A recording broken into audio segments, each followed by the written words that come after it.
구독과 좋아요는 사랑입니다. 여러분 반갑습니다. 말씀 창고의 서현 목사입니다. 오늘도 시청해 주셔서 감사합니다. 오늘은 사무엘상 30장 1절부터 15절 말씀입니다. 여러분은 위기에 빠지면 어떠한 반응을 보이십니까? 하나님의 뜻을 구하고 하나님의 뜻대로 반응하십니까? 여러분은 어려운 사람들을 만나면 어떠한 반응을 보이십니까? 그대로 외면하십니까? 아니면 필요한 것을 제공해 주십니까? 다윗은 급박한 상황 가운데서도 하나님의 뜻을 물어봅니다. 하나님의 뜻대로 행동합니다. 그리고 어려움에 처한 사람을 돕습니다. 그 결과 뜻밖의 결과를 맞이하게 됩니다.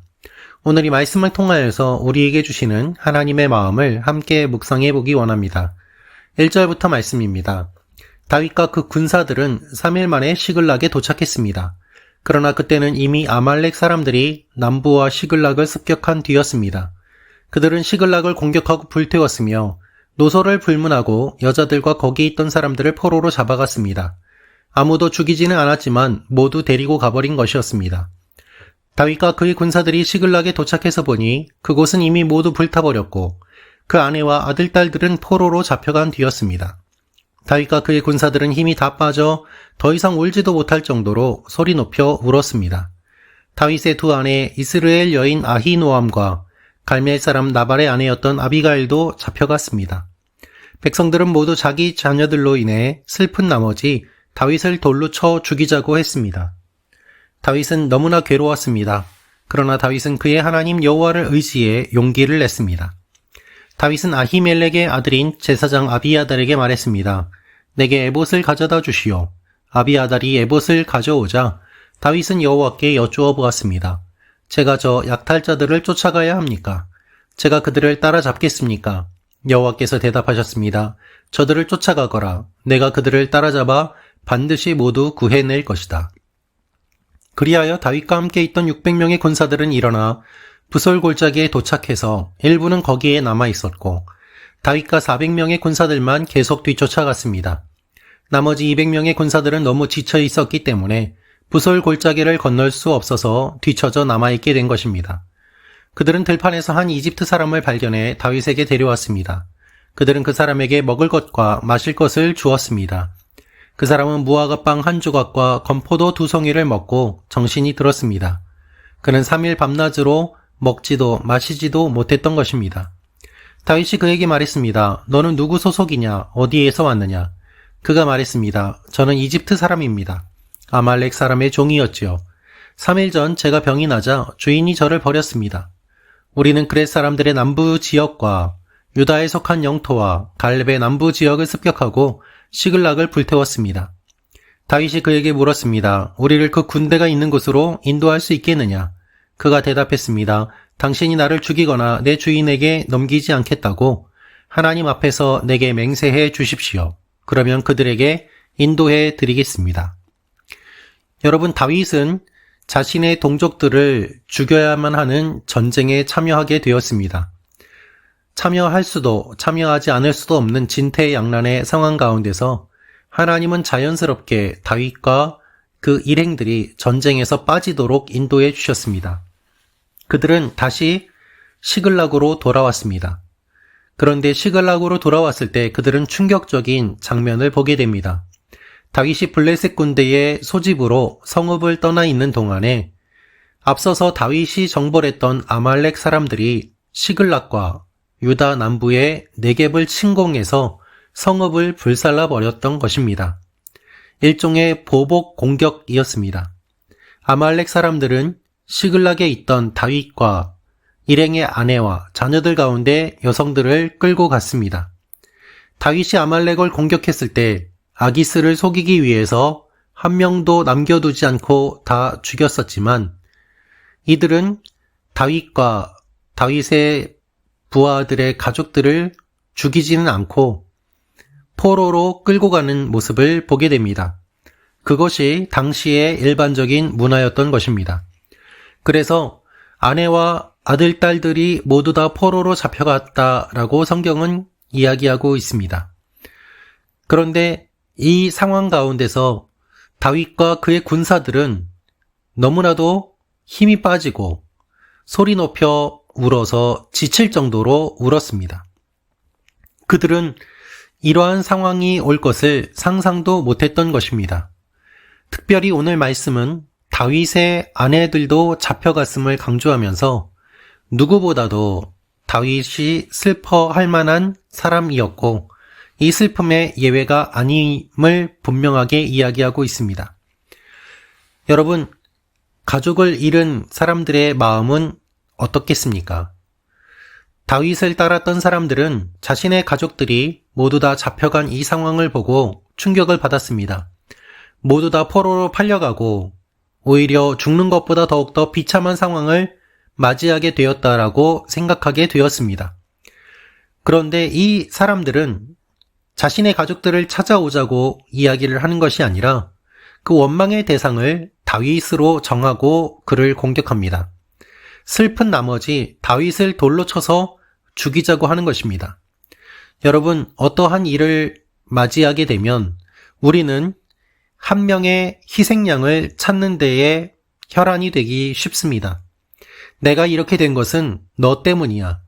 내가 이렇게 된 것은 누구 때문이야. 무엇 때문이야 라면서 그 원인을 어떠한 대상이나 상대에게 돌리고 그것을 공격하는 것이 일반적인 모습입니다. 그러나 실제로 문제가 해결이 됩니까? 그렇지 않습니다. 다윗을 돌로 쳐서 죽인다고 해서 문제가 해결되는 것이 아닙니다.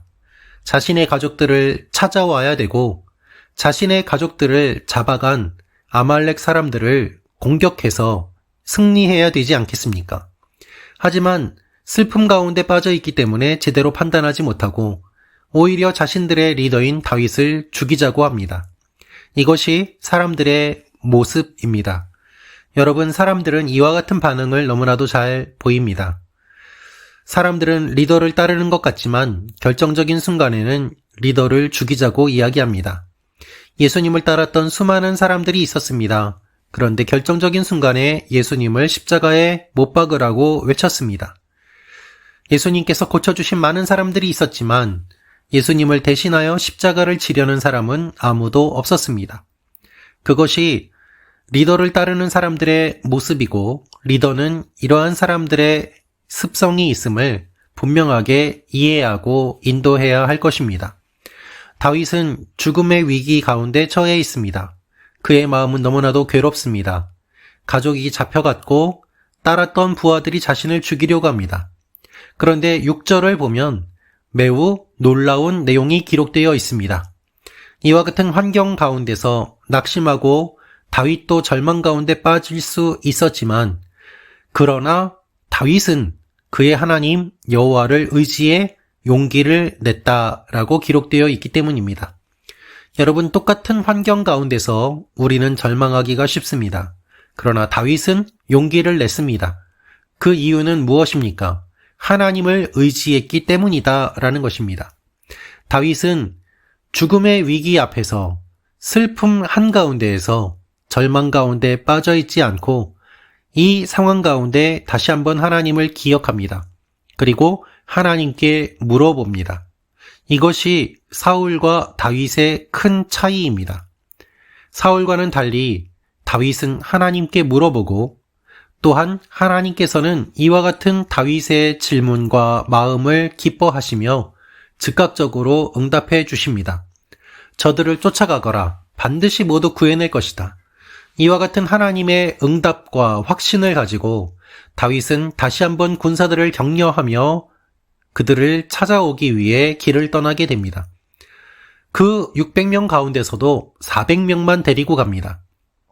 이것을 보면 하나님께서 하시는 일은 수에 관계없음을 우리가 알게 됩니다. 600명이 아니어도 괜찮습니다. 400명이라도 다시 한번 찾아올 수 있기 때문입니다.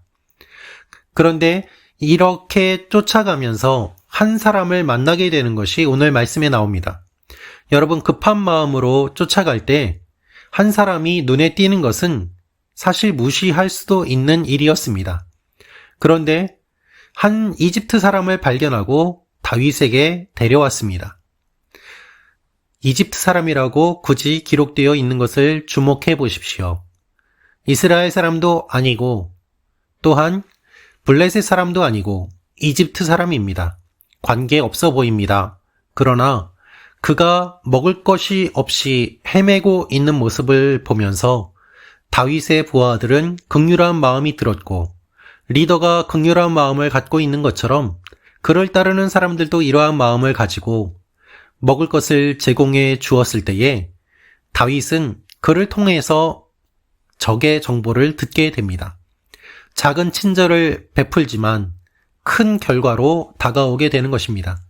사랑하는 말씀 창고 가족 여러분, 우리의 삶이 점점 살기 힘들어지고 생활이 퍽퍽해지고 어려워지고 슬픔과 문제 가운데 빠지게 되면 내 문제에만 주목하면서 주위 사람들이 보이지 않게 됩니다. 다른 사람들을 무시하기도 쉽습니다. 내가 상처받았기 때문에 다른 사람에게 상처를 주어도 괜찮다는 생각을 갖기도 합니다. 그러나 그래서는 안 됩니다. 한 사람, 상처 입은 사람, 무시할 수 있는 사람, 그 사람에게 친절을 베풀면 생각지도 못한 놀라운 일들을 맞이할 수 있음을 오늘 하나님은 말씀을 통해서 우리에게 알려주고 계십니다. 사랑하는 말씀 창고 가족 여러분, 하나님을 의지하십시오. 용기를 내십시오. 길을 떠나십시오. 그리고 친절을 베푸십시오. 그것을 통하여서 빼앗겼던 모든 것들을 찾아올 수 있게 될 것입니다. 이런 일들이 오늘 여러분의 삶 가운데 일어나기를 기도합니다. 기도하겠습니다. 살아계신 아버지 하나님, 우리가 슬픔 가운데서 잘못된 판단을 하지 않게 하시고 슬픔 가운데서 하나님을 바라보며 다시 한번 정신을 차리고 우리가 해야 될 일들을 감당하게 하여 주옵소서. 어려운 사람들을 돕게 하시고 작은 소리에 귀를 기울이게 하시고 친절을 베풀므로 말미암아 하나님께서 이끌어 가시는 놀라운 일들을 경험하게 하여 주옵소서. 예수님의 이름으로 기도합니다. 아멘.